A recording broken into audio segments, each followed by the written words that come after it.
G'day, how are you? Ben Beattie here.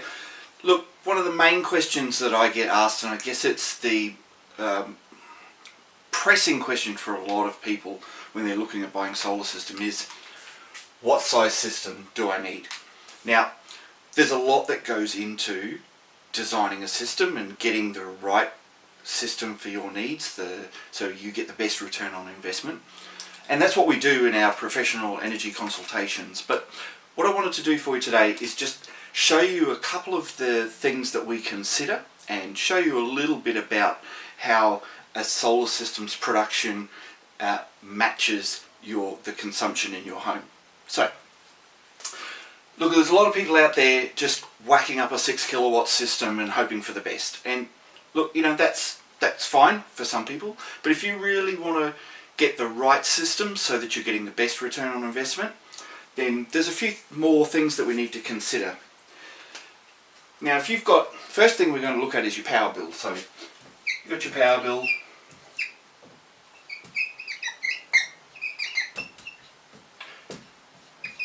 Kilowatt hours stuff, little graph, and let's say you're using 30 kilowatt hours a day. So you might think, well, if I'm using 30 kilowatt hours a day, I just need a solar system that makes 30 kilowatt hours and I'm good to go, right? Not quite. So, first of all, how we work out what a system produces is we use a sun hour calculation. So for North Queensland, for the ease of math, it's about 5 sun hours. So when we say sun hours, that's not the amount of hours that the sun is up, it's the amount of hours that is that useful production, and that gives us our production. So for a 6 kilowatt system, I might change pens, 6 kilowatt system multiplied by 5 sun hours is going to give us our 30 kilowatt hours a day. Okay. That's not the whole story, so let's have a look a little bit deeper at it. So if we draw a graph and we say this is your kilowatts on the side, and we might say 5, 4, 3, 2, 1, and along the bottom here we're going to have our time of day. So we'll have 6 AM, 12 PM, 6 PM. So in most people's homes, what we see, and obviously there's a lot of differences, but for a lot of people, we have our load that runs through the night. We get up in the morning, we start using power. Make toast, coffee, turn the lights on, all that kind of stuff. Okay, and we might make power like this. And then we go to work, and it drops back down again. And then during the day, you've got things like your fridges that kick in and out. You might have a hot water system that comes on, you know, all those loads. And then the kids come home from school, you come home from work, and we use power again through the evening, dinner time, bedtime, and then it drops back down like this. So we call this our two-humped profile, and it's a pretty standard usage profile, but not everybody's the same. For example, you might have a pool. So a pool you might have comes on in the morning, and so on top of this load here you might have your pool using a bit more power, comes on 4 hours, drops back down, comes on 4 hours, you know, that kind of thing. Or you know, you might have an extra timer on your you might use hot water, and your hot water system might come in. You know, there's lots of different things that can use power. Now, how we produce power is, I'll use green for good power. Sun comes up in the morning, we start producing power, peaks out in the middle of the day, drops off in the afternoon. Most of the time our solar systems, they don't track the sun, so they're fixed, and we end up with this bell curve production. Now, depending on the orientation of your panels, we may set them up a different way to match your usage, and that's another tactic that we use. But I'll go into that in another video, but for now, we're just going to use a standard bell curve. So what we can see here is that the power that we use, of our own power that we've generated, so your power from your solar system that you've prepaid your power for with solar, you're not going to pay for. So, this is your power under here. That's great. You'll have a little bit of excess, so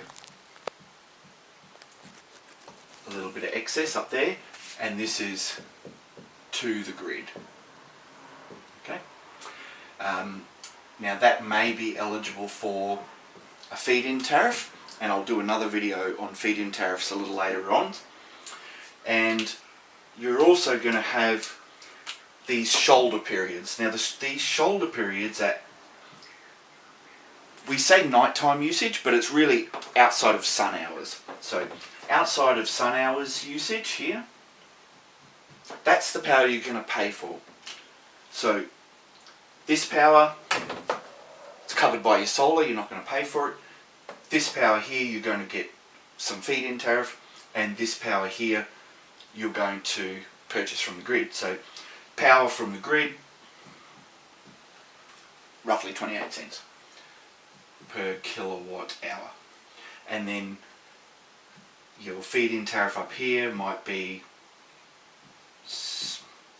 about 8 cents. So roughly 4 times difference there. And this might be different for where you are. So what we've got is we've got a solar system that's making 30 kilowatt hours a day. We're using 30 kilowatt hours a day, but they don't line up. So one of the tactics that we use is, what we're trying to achieve is to make this power here as useful as possible. So that's one of the things that we will do, is come in and have a look at what's using your power, what can we put on timers, what can we move around to make it more efficient. That might be on a different tariff, that might be with timers, as I said. Now what we're aiming to do is offset this amount of power here with our feed-in tariff is one strategy, or another strategy might be that we are looking at banking some of our export here into a battery. I will do an in-depth battery analysis video shortly, so you can see what the benefits of that are.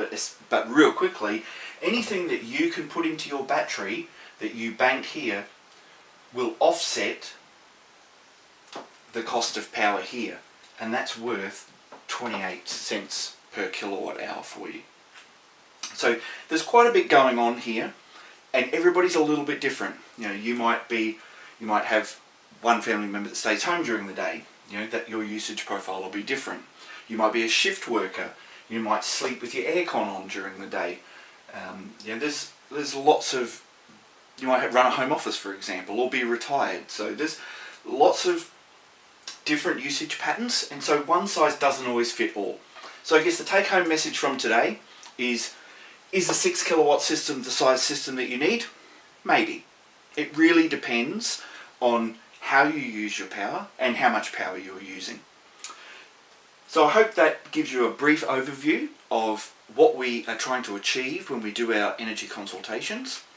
To get in touch with us, to book an energy consultation, give us a call on the number below, or flick us an email or a message, and I look forward to seeing you soon.